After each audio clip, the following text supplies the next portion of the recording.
እዚህ አገልግሎት ድምጺ ሰላምና እዩ አገልግሎት ሬዲዮ ሰላምና ኩሉ ጊዜ ምሽት ካብ 8 ፍርዓን ክሳዕት 9 ብ31 ሓፂር ማዕበል ይፍኖ ሎምውን እዋናዊ ጉዳያት ዝብል መደብ ሒዝና ቀሪብና ኣለና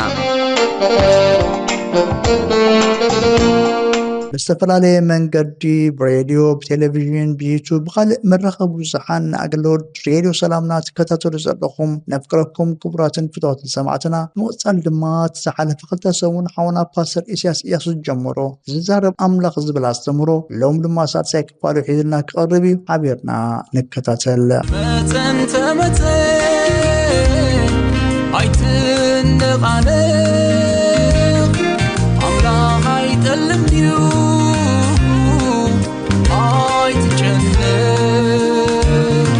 ምልሲልካ ዘክር ቃል ተስፋኡ ከሳግረካዩ ኣማስያኡ ብእምነት ደወል ከም ኣማኒ ኩሉ ጊዜ ኣመስጋኒ بأمنت دوبل كم أماني كل جيزيكو عمسكني مقواج قالو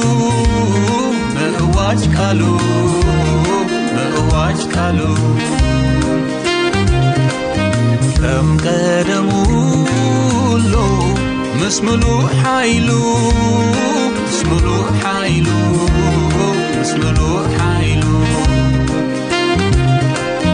حسوت صلائي عيتغلبلو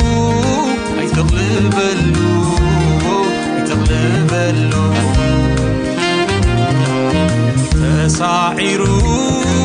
يو سلام اسكلو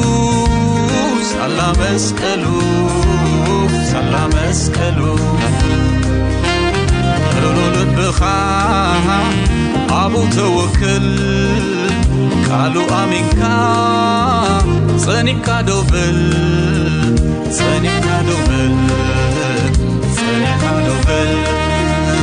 هاي تشاغل بنفاس معدل نجزي أيو هاي تتحلل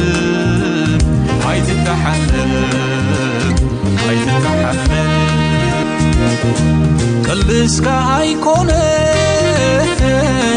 مسجان دمر نجراي حلوخا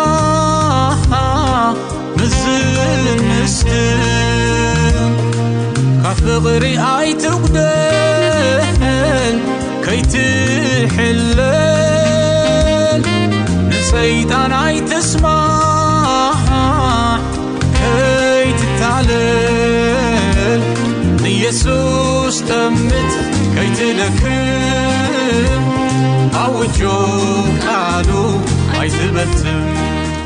سلام أملاخ نعفاتكم يخون كبرات تختاتل تريد سلامنا كما يكأنيكم عليكم أنا حوكم قواسا محبر إسياس إياسوئي نلوم معلت دما كابتنا يزحالف أوان زغد سألة ززارب أملاخ لنا بزبلار استحيزناينا نمههار زلونا أبزحالف أوان كابتن شو عطا نتبتات كاب إبراويان زرعنايين بتي وراسو كلون كوم دما علامات زفتقره ودو غيرو تزاربنا بزبل حسابينا رئينا نيرنا نلوم دما كاوز قصله ملختنا كنرئينا سناي مكتتا ابز حلف اوان مالت بتوراسو كلون نعلم دما زفتقره ودو غيرو تزاربنا زبل كلت حساب استوعلنا نيرنا لزتناي مودعتا زربا املاح بكريستوس يسوس غيرو خمس فصمن كم زازمونينا رئينا نيرنا مالتي نلوم دما كاوز قصله حساب كنرئينا سالساي ناي كبرو نصبرع دماي ጎይታ ኢየሱስ ናይ ክብሩ ነጸብራይ ከምቲ ፀሓይን ብርሃንን ከፈላለዩ ዘይክእሉ ኢየሱስ ድማ ናይቲ ዘይረአ ኣምላኽ ናይ ክብሩ መግለጺ ወይ ብርሃን ናይ ኣምላኽ ክብሪ ብሙሉኡ ኢየሱስ ክርስቶስ ኣቢሉ ይንጸባረቕ ንዕኡ ዝረአየ ንኣቦ ረኣየ ማለት እዩ ምክንያቱ ንሱ ኣምላኽን ካብ ስላሴ ኣካል ሓደን ከዓ ስለ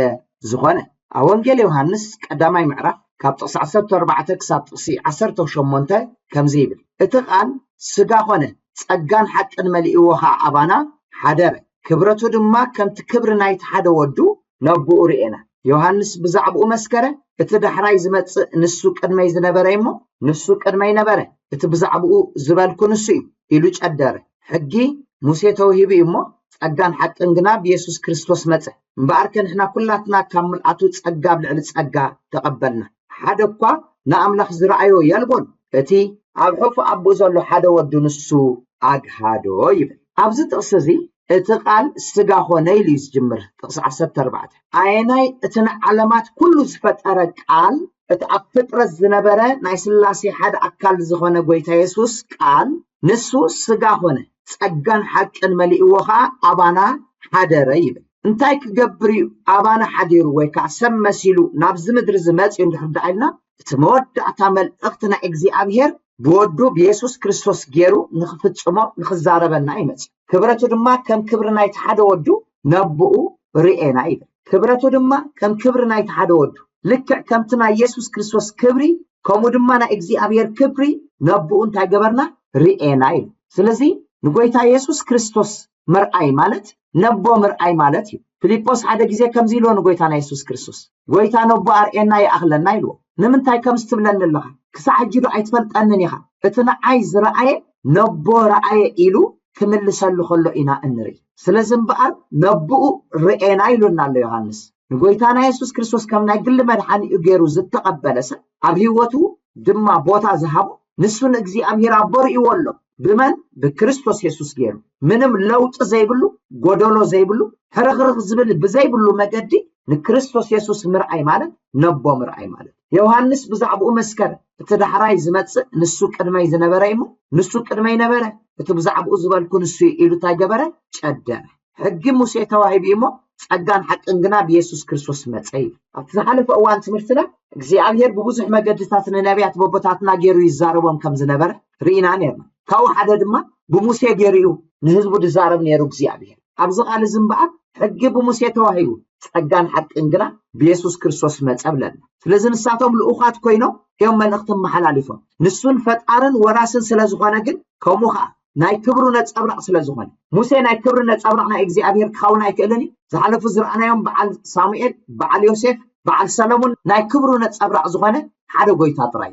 ኩላቶም ነቲ ዝመጸ መልእኽቲ ጥራዮም ዝነግሩ ነይሩ ንሱ ግን መልእኽቲ ክነግር ጥራይ ኣይኮነን መጽ ንሱ ንባዕሉ መልእኽቲ እዩ መልእኽተኛ ጥራይ ዘይኮነስ ንሱ ንባዕሉ መልእኽቲ እዩ ስለምንታይ ጸጋን ሓቅን ሒዙ ድማ ናባና መጽ ኢልዎል እምበኣር ንሕና ኩላትና ካብ መልኣቱ ጸጋ ብልዕሊ ጸጋ ተቐበልና ሓደ እኳ ንኣምላኽ ዝረኣዮ የልቦን እቲ ኣብ ሕቑፉ ኣቦኡ ዘሎ ሓደ ወዱ ንሱ እንታይ ገበሮ ኣግሃዶ ይብለና ስለዚ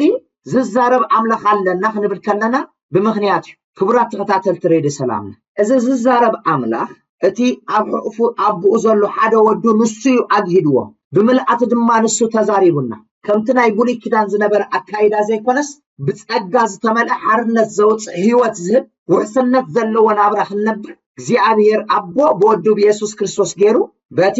ናይ ክብሩ ነጸብራቕ ዝኾነ ጎይታ ገይሩ ተዛሪቡና ስለዚ እቲ ዝለዓለ ኣብ ህይወትና ክንገብሮ ዘለና በቲ ወራሲ ኩሉ ፈጣሪ ዝኾነን ነጸብራቕ ናይ ክብሩ ነጸብራቕ ዝኾነን ጎይታ ኢየሱስ ክርስቶስ እዩ ማለት እዩ ኣብ ህይወትና ቀዳምነት እንሰርዖ ንሱ ተዘይኮይኑ ናብ ናይ ጥፋት ጎደና ኢና ንኸይድ እቲ ቀዳምነት እንሰርዖ ብኡ ዝመጽእ ዘረባ ንዓና ንህይወትን ንምድሓንን እዩ ዝኾነና ካብኡ ዘይኮነ ዘረባ ግን ኩሉ ንጥፍኣት እዩ ዝኸውን እሱ ግን ህይወት ምስ ትርፉ ክህበና እዩ እዚ መልእኽቲ እዚ ሒዙ መጽእ መልእኽተኛ ጥራይ ዘይኮነ ንባዕሉ እውን መልእኽቲ እዩ ህይወት እዩ ንባዕሉ ንጎይታና ኢየሱስ ክርስቶስ ከም ናይ ግሊ መድሓኒኹም ጌርኩም ዘይተቐበልኩም ህይወት ዘለዓለም ድማ እንታይ ምዃኑ ዘይተረዳእኩም ኣነ ህይወት ዘለዓለም ኣለኒ ድዩ የብለይን ኣይፈልጥን ናበይ ከም ዝኸይድ ኣይፈልጥ እየ እትብሉ ሰባት በዚ ሰዓት እዚ ክዕድመኩም ይፈቱ ከበራት ዓኩም ይፈቱ ንጎይታና ኢየሱስ ክርስቶስ ከም ናይ ግሊ መድሓኒኹም ጌርኩም ክትቀበልዎን ክትስዕብዎን ስለምንታይ ንሱ ናይ ክብሩ ነጸብራቕ መወዳእታ ድማ ብኡ ተዛሪቡና ድሕሪ እዚ ዝመጽእ ተዛራብዎ ሓደ የልቦን ድሕሪ ክርስቶስ ዝመጽእ ተዛራብዎ ሓደ የልቦን ንሱ ሓንሳኣር ናይ መወዳእታን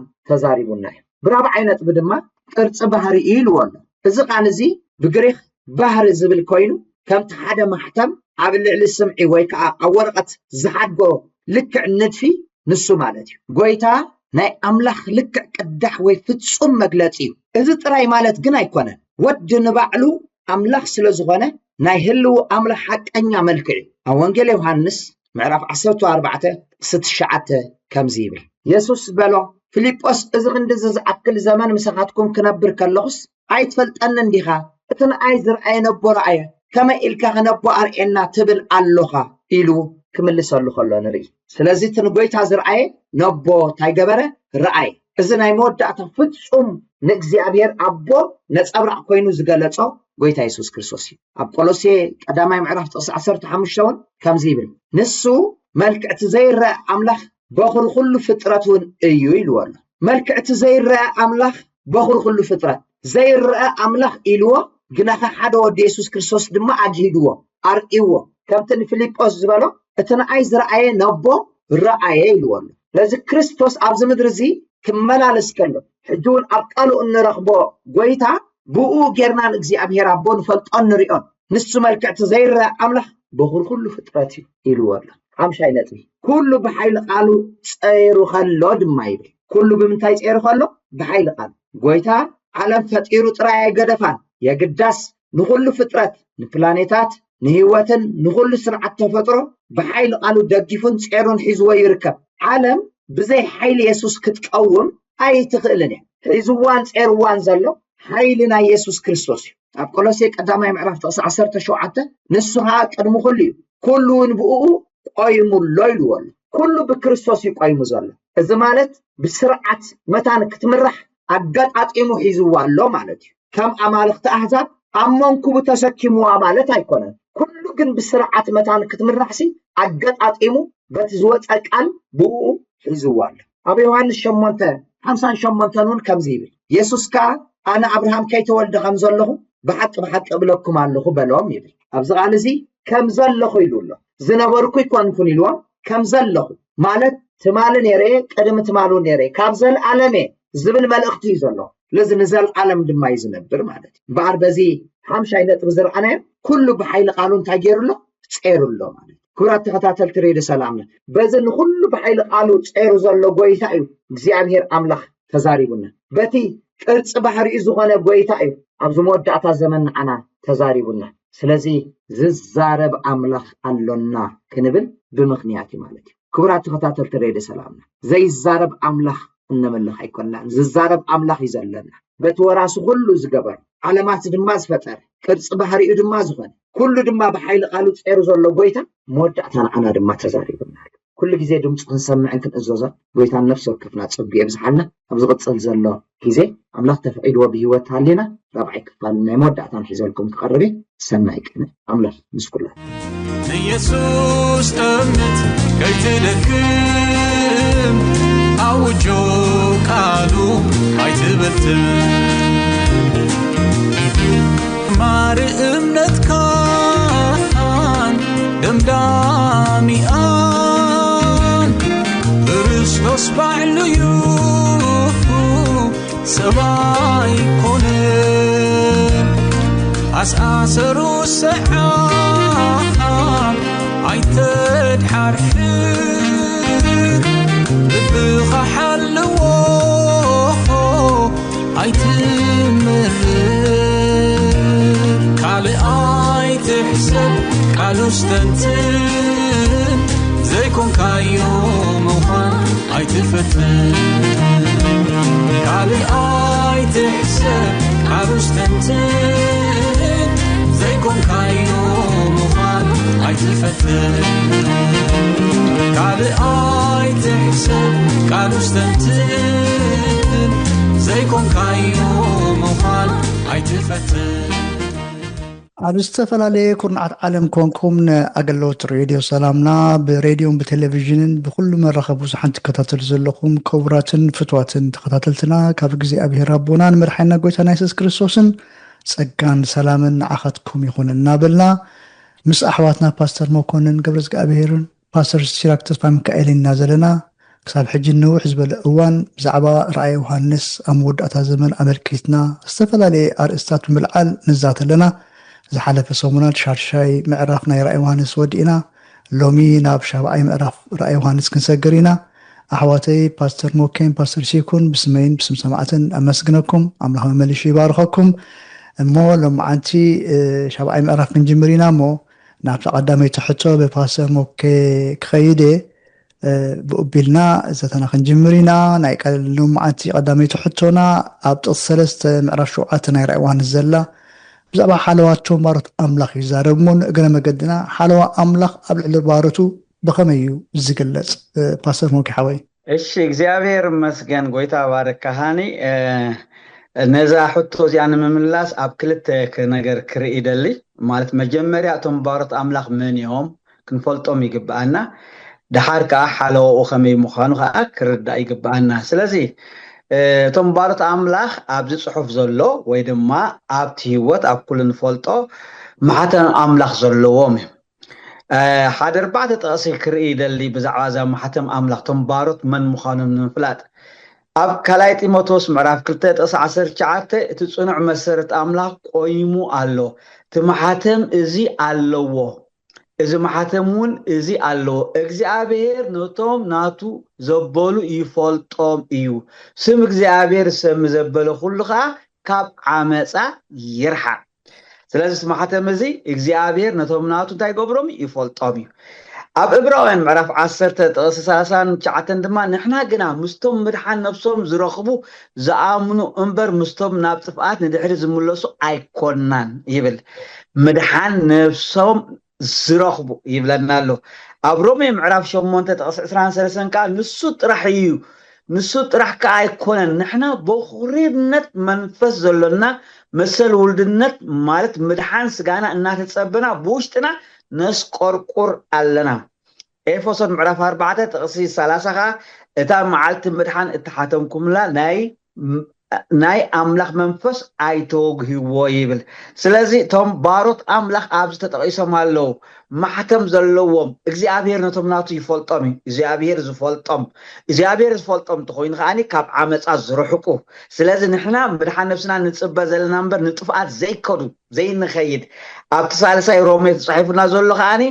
መንፈስ ብኹርና ዘለዎም ከምኡ ከዓ ብውሽጦም ዘስቆርቁሩ ምድሓን ስጎም ምጽኣት ኢየሱስ ክርስቶስ ዝናፍቁ ሃሌሉያ ከምኡ ስለዚ ነዚ መንፈስ ዘይጉህዎ እግዚአብሔር ይመስገን ስለዚ እቶም ባሮት ኣምላኽ ማሕተም ዘለዎም እዮም ክንብል ከለና ልክዕ ከምቲ ኣቐዲሙ እግዚአብሔር ኣብ መዓት ግብፂ ኣብ ገሾም ንህዝቢ ኣምላኽ ሓለውኡን ጉስነቱን ዝገበረሎም እዩ ምልክት ገይሩሎም ኣብ ግብፂ ጸልማት ኩሉ ከሎ ኣብ ገሾም ኣብ እስራኤል ካብ ብርሃን ከም ዝነበረ ብዙሕ ዓይነት ምልክታት ነይሩ እግዚአብሔር ይመስገን ከምኡውን በኹሪ ግብፃውያን ክወቅዕ ከሎ ምልክት ናይ ገንሸል ደም ዝገበሩ ኩሎም ከም ዝደሓኑ ደቂ እስራኤል ይነግረና ስለዚ ባሮት ኣምላኽ እምበር ከምዚ ዝኣመሰለ ሓሳብ ዘለዎ እዩ እግዚአብሔር ይመስገን ካልኣይ መገዲ ድማ ዝሕልዎም ከመይ ዝሕልዎም ስለምንታይ ዝሕልዎም بخمي أجابي تحلوا እግዚአብሔር نزبل دما أب ሕዝቅኤል ምዕራፍ 9:4 እግዚአብሔር ካ بمأكل كتما بمأكل يرسالم حلف مو نتوم زغويو نتوم بزعبا زي أم أكل أزجبر زلو صياف زغويو زتكوزوسي أب جنبارم محتم جبرولهم بلو እግዚአብሔር ይመስገን توم زتكوزو እቶም ዝሓዝኑ ምኽንያቱ በትዝመጽ ጥፍኣት መንትን ሓለዋ እግዚአብሔር ክረኽቡ ከይጠፉ መንትን ኣብ ግንባሮም ማሕተም ግበረሎም ይብላሉ እግዚአብሔር ኣምላኽ ይመስገን ስለዚ ኣምላኽ ማሕተም ይገብር እዩ ግን ክልተ ዓይነት ማሕተም ከም ዘሎ ኣኸን ዝንግዕ ይብልናን ትሽድሽተ ማሕተም እዩ ናይቲ ጥፍኣት ዝመጽእ ናይቲ መናፍሲ ድማይ ከምኡ ከዓ ንቃየል እውን ማሕተም ገይሩሉ ምልክት ገይሩሉ እዩ بمخنيات حاجات مقبار دم سلة الصاغو يخاب ملكة غيره ما حتم كنبل كلنا اتنا እግዚአብሔር መንፈስ ما حتم إنا نبزارب زلنا እግዚአብሔር مسكن سلازي እግዚአብሔር أملاك تمسكن يقول عبد الصحف زنت الأرينا يخوينا تام معرف حادة كاب معرف شعاته كاب حادة زقع خلته زلا ما حتم تاي مخانو يقلب سلنا እግዚአብሔር ድሕሪዚ ኣብ ኣርባዕተ መልእኽታት ኣብ ኣርባዕተ መኣዝን ምድሪ ደው ኢሎም ኣብ ምድሪ ወይስ ኣብ ባሕሪ ኣብ ኦም ዘለዎ ንፋስ ከይነፍስ ነቶም ኣርባዕተ ንፋሳት ምድሪ ዝሕዝዎም ረአኹ ኢሉ ማሕተም እዚ ህያው ኣምላኽ ዘለዎም ካልእ መልኣኽ ድማ ኣብ ምብራቕ ፀሓይ ክወፅእ ከሎ ረአኹ ንሱ ነቶም ምድርን ባሕርን ክጎድእ ዝተዋህቦም ኣርባዕተ መላእኽቲ ብርቱዕ ድምፂ ፀውዖም ኢሉ ምክንያቱ ዘንብቦ ዘለኹ ድሓር ምስኡ ስለዝተሓሓዝ ስለዘለና እዩ ነቲ ባሮት ኣምላኽ ኣብ ግንባሮም ክሳዕ ንሓቶም ምድሪ ወይ ባሕሪ ወይስ ኣእዋም ኣይትጉዳእ በለ ይብለና እግዚአብሔር አምላክ መስገን ስለዚህ አብዚና ተሐለዋ ንሪያ ዘለና ዝውዳ አሎ ዝበርስ አሎ ቁጣዕ ነገር አሎ ስለዚህ አብዝስ ተሐለዋ እግዚአብሔርና ንሪያ ስለዚህ ብዛው ሐለዋ እግዚአብሔር አምላክ ሱኢል ካብሰተ ተነስኒሱ ወይ ድማ አፍንጣዚያ ወይ አፍገለ ዘይኮነስ ሐለዋ እግዚአብሔር አብከመ መጉዳእቲ ምዃኑ ይዝነግረና ዘሎ ሐለዋ አምላክ ኣብ ኩሉ ዘይሙጭ ፍጻሜ ጽልዋን ጎሊሑ ዝርአ ናይ እግዚአብሔር ህላውነት እዩ ኣብ ንፋስ ስደት ኣብ ንፋስ ሓሶት ትምህርቲ ኣብ ንፋስ ምድነጋት ኣብ ንፋስ ፈተና ኣብ ንፋስ ዘይእሙንነት ኣብ ንፋስ ቁልዕ ጸርፍን መርገምን ንፋስ ጸበባን ጭንቀትን ስቃይን ሓለው ኣምላኽ ጉስነቱ ይዓቢ ኣብቶም ነቶም ኣቀዲምና ዝረኣናዮም መንም ነቶም ማሕተም ኣምላኽ ዘለዎም ነቲ ጽያፍ ዝፍንፍንዎ ንስም እግዚአብሔር ዝጽውዕ ዘበለ ኣብዚ ኩነታት እዚ ሓለው ይዓቢ በዞም ኩነታት ኩሉ ቤተክርስቲያን በተደጋጋሚ በዚ ኩነታት እዚ በዝረኣናዮም በዞም ንፋሳት እዚኦም በቶም ኣርባዕተ ንፋሳት ኢልዎም ዘሎ ኣብቲ ጥቕሲ ኣብዚ ግን ብዝርዝር ርኢናዮም ዘለና ቤተክርስቲያን ተደጋጋሚ ትጥቃዕ ግና ኣይትጠፍእን እያ እዞም ኩሎም ፈተናታት እዚኦም ንፋሳት ይበሃሉ ምክንያቱ ንዓብን ዕግርግርን ዘስዕቡ ጨናፍር ንምስባር ፍረታት ንምብታን ከምኡን ኣግራብን መንፈሳዊ ኣታክልቲ ወይኒ ካብ ሱሮም ንምእላይ እዩ ሓሰቦም እቶም መናፍስቲ እከይ እዞም ንፋስ እዚኦም ዝመፁ እዚ ሓሰብ ግናኸ ኣይክእሉን እዮም ኣብቲ ጠፊኢና ክንበሃል ኮለና መሊስና ኢና እንበዝሕ ሃሌሉያ ስለዚ እምበር ሓለዋ እግዚአብሔር ኣምላኽ ከመይ ንዝብል ኣመን ንዝብል ኢና ርኢና ዘለና ጎይታ ይባርኩም ፓስተር ሞኪ ሓወይ ጎይታ ይባርካ ፓስተር ሲኩ ሓወይ ከንታይ ትብል ኣብዚ ክብርና ኣምላኽ ይኹን ፓስተር ሞኪ ጽቡቕ ገይሩ ክትንትኖ ጸኒሕሎ ብዛዕባ ሓለዋ ኣምላኽ ብዙሕ ዓበይቲ ነገራት እዩ ክዛረብ ጸኒሑ ንእሽተይ ክውስኽ እንተደኣ ኮይነ ግን ሓለዋ ኣምላኽ ኣባሮቱ ከመይ እንተደኣልና መጽሓፍ ቅዱስ ካብ መጀመርያ መጽሓፍ ዘፍጥረታት ሒዝካ ክሳዕ መወዳእታ መጽሓፍ ራእይ ዮሃንስ እንተደኣ ጽቡቕ ጌርና ርኢናዮ እግዚአብሔር ኩሉ ግዜ ዘበናት ክሓልፍ ዘበናት ክትካእ ዘበናት ክልወጥ እግዚአብሔር ሓለውኡ ብዛዕባ ህዝቡ ግን ለዊጡ ይፈልጥን እዩ ስለዚ ሓለዋ ኣምላኽ ኣብቶም ናቱ ባሮት ከመይ እንተደኣልና ኣዝዩ ጽኑዕ ዝኾነ ብነገራት ዘይቅየር ብነገራት ዘይለዋወጥ እግዚአብሔር ኩሉ ግዜ እቲ መለኮታዊ ዝኾነ ሓለውኡ ኣብ ዙርያ እቶም ባሮቱ ወይ ድማ ህዝቡ ምዃኑ ንርኢ ስለዚ እግዚአብሔር ሓለውኡ ኣብ ባሮት እዩ ናይ እግዚአብሔር ሓለዋ ኣብ ህዝቢ እዩ ናይ እግዚአብሔር ሓለዋ ኣብ ጥሪት እዩ ኩሎም ዞም መጽሓፍ ቅዱስ ርኢናዮም ዘለና ባሮት ኣምላኽ እግዚአብሔር ኣብ ተኸቢድ ዝኾነ እዋናት ኣብቲ እምበርዶ ክስገር እምበርዶ ክወፀ ኣብ ዝበሉ ግዜ እግዚአብሔር ምንጋፍ እንዳገበረ ክሕልዎም ከሎ የርኤና በዚ ምክንያት መዝሙር ዳዊት 34 ጥቕስ 7 ተርኢና መልአኽ እግዚአብሔር ኣብ ዙርያቶም ዝፈርህዎ ይሰፍር የናግፎም ከኣ ይብለና ስለዚ ኩሉ ግዜ ናይ እግዚአብሔር ሓለዋ ናይ እግዚአብሔር ፕሮቴክሽን ኣብ ዙርያቶም ዝፈርህዎ ሰባት እዩ በኣራብዚ ምዕራፍ 7 ከይወፃና እንተደኣ ኸድና ማሕተም እቲ ህያው ኣምላኽ ዘለዎ መልአኹን ካብ ምብራቕ ፀሓይ ክወጽ ከሎ ረኹ ንሱ ድማ ነቶም ምድርን ባሕርን ክወድኡ ተዋህቦም 4 መላእኽቲ ብብርቱዕ ድምፂ ፀውዖም ነቶም ባሮት ኣምላኽና ኣብ ግንባሮም ክሳዕ ንሓትሞም ክሳብ ኣብዚ ሕጂ ኣይተሓተሙን ኣለው እዚ መልአኽ ክፅዋዕ ከሎ ግን ማሕተም ናይ ኣምላኽና ክሳዕ ዝግበረሎም ግን ንምድርን ንባሕርን ክወድኡ ተዋሂቦም ከሎ ነቶም ናይ እግዚአብሔር ሰባት ነቶም ናይ እግዚአብሔር ባሮት ግን ክሕልዎም ከሎ ይዘርኤና ስለዚ ኩሉ ግዜ ሓለዋ ኣምላኽ ኣብ ባሮት እዩ እቶም ፍቓዱ ዝገብሩ ፍቓዶም ዘግዝእዎ ብምሉእ ልቦም ዝስዕብዎ ምዃኑ መጽሓፍ ቅዱስ ይነግረና በዚ ምክንያት ከዓ ዝቀዲመ ዘንበብክዎ ጥቕሲ መልአኽ እግዚአብሔር ኣብ ዙርያቶም ዝፈርህዎ ይሰፍር የናግፎም ከኣይ ነዚ ኣብነት ክኾነና እንተደኣ ርኢና ነቡካደናፅር ምስሊ ኣቑሙ ነዚ ምስሊ ዘይሰገደ ቤቱ ምድሪ ባይጉ ሓፍ ክኸውን ኢሉ ኣዋጅ ምስ ገበረ ነቲ መጋርያ ድማ 7 ዕፅፊ ገይሮም ምስ ኣዋሃርዎ ወይ ድማ ምስ ኣንደድዎ ናይ እግዚአብሔር ሓለዋ ኣብቶም ኣምላኽና ከናግፈና ይኽእል ከናግፈና እንተዘይፈተወ ግን ነዚ ንስኻ ዘቆምካዮ ምስሊ ኣይንሰግድን ኣብ ዝበሉ ናይ እግዚአብሔር ባሮት ፀጉሮም ሓዊ ሓለፎን ክዳኖም ኣይተቃጠለን ፀጉሮም ኣይቃረየን ወዲ ኣምላኽ ዝመስል ግን ኣብ ማእኸል ተሓዊ ከናግፎም ከሎ የርኤና ስለዚ ሓለዋ ኣምላኽ ኣብ ባሮት እዩ ካልእ ድማ ኣብ መዝሙር ዳዊት እንተርኢና ካብ ባሮቱ ሕልፍ ኢሉ ኣብ ህዝቢ ኣብ ዙርያ ኢየሩሳሌም ብዙሕ ኣኽራን ኣሎ እግዚኣብሔር ግና ካብ ሕጂ ክሳዕ ዘለዓለም ኣብ ዙርያ ህዝቢ ይብለና ስለዚ መለኮታዊ ሓለዋ ኣምላኽ ኩሉ ግዜ ኣብ ዙርያ ህዝቢ እዩ በዚ ምኽንያት መዝሙር ዳዊት 139:5 እንታይ ይብል ብቅድሚትን ብድሕሪትን ከቢብካኒ ኢድካውን ኣንበርካለ ይብል ሙሉእ ዝኾነ ሓለዋ ሙሉእ ዝኾነ ምኽባብ ሙሉእ ዝኾነ ሸፈነ ኢና ንርኢ ሳልሳይ ድማ ካብ ባሮቱ ርኢና ካብ ህዝቡ ርኢና ኣብ ጥሪቱ ልክዕ ከምቲ ጓሳ ኣባጊዕ ቀቅድን መጓሲኡ ወፊሩ ካብ በላዒ ካብ መንጣሊ ካብ ተኽላ ካብ አንበሳ ካብ ድቢ ዝከላኸለለን እግዚአብሔር ድማ ኣብቶም ጥሪቱ ዝኾኑ ህዝቡ ኣብቶም ገንዘቡ ዝኾኑ ህዝቡ እግዚአብሔር ኩሉ ግዜ ከምኡ ሓለውኡ ኣብኦም የብዝሕ ሓለውኡ ኣብኦም ይዕዝዝ በዚ ምኽንያት ኣብ መዝሙር ዳዊት ክዛረብ ከሎ 91:7 እንታይ ኢሉ ኣብ ጥቃኻ 1000 ኣብ የማንካ እልፊ ክወድቅዮም ኣባኻ ግና ኣይክበፅሕን እዩ ስለምንታይ ኣጥቢቑ ስለዘፍቀረኒ ስለዚ ሓለዋ ኣምላኽ ኩሉ ግዜ ኣብ ባሮቱ እዩ ሓለዋ ኣምላኽ ኩሉ እዋን ኣብ ህዝቢ እዩ ሓለዋ ኣምላኽ ኩሉ እዋን ኣብ ጥሪቱ እዞም ጥሪቱ ከዓ ማሕተም ዘለዎም ናይ ውልድነት መሰል ዘለዎም ሰባት ዝተሸፈኑ ሰባት ከመይ ዝበሉ ምዃኖም ዝገልጽ እዩ እሞ በዚ እንተኸድና ደስ ይብለኒ تحسب عروستنتين زيكم كايو مخال هاي تفتن أمان مخانكا هاي تزنبن عبدها معي تزن تنسبرتن عبسب هاي توكل نابو تتسقى أرحو لبخا كابو السماء مزقب كامدري هاي تكبرو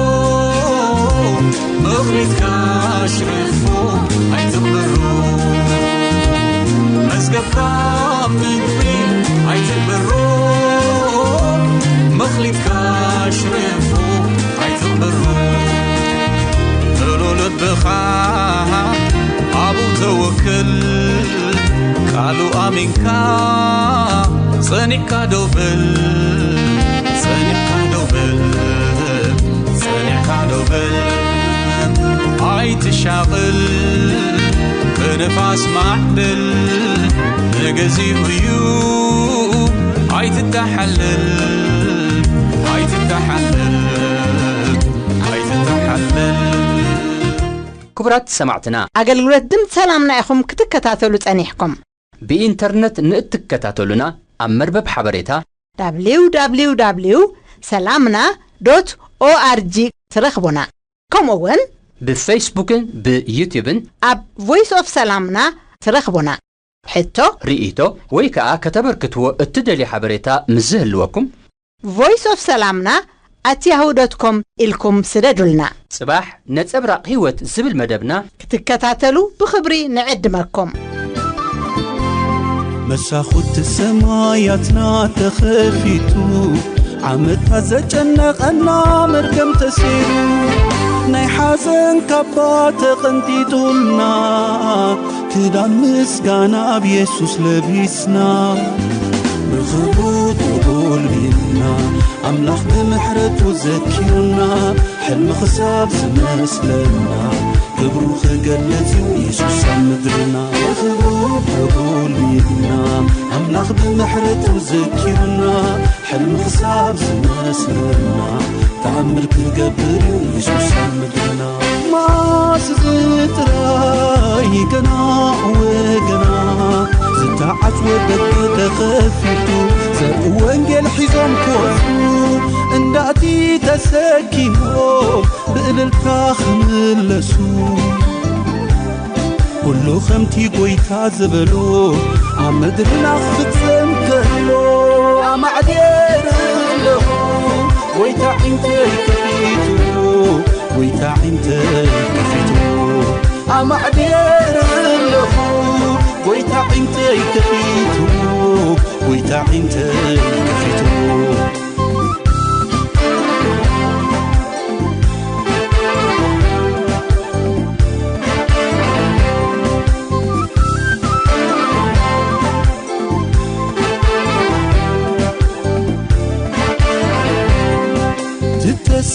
زهبنا أزيو أمونيو زبلو زقبر تزهربو زفتسميو عملاخ كيحسو سبقو أيكونن كيتحس دما ودي سب أيكونن عملاخ كيحسو سبقو أيكونن كيتحس دما ودي سب أيكونن تنوءاترو يوم تسراسرو تزيكئا بيسوس تخايلو مزمور مسكانا كزمرا كلو رئي علقو وانجيلنا بحيلي لتبعات تسريغو سبات كنا قفو عرقتم تسيرو بتمنجي سلام زخونة يسوع كلهم تلويتهم كحبوسون كمسجنون رئي علقون تتسفى ذهبنا أزيو أمونيو زبلو زقبر تزهربو زفتسميو عمراخ كيحسو سبقو أيكونن كيتحس دما ودي سب أيكونن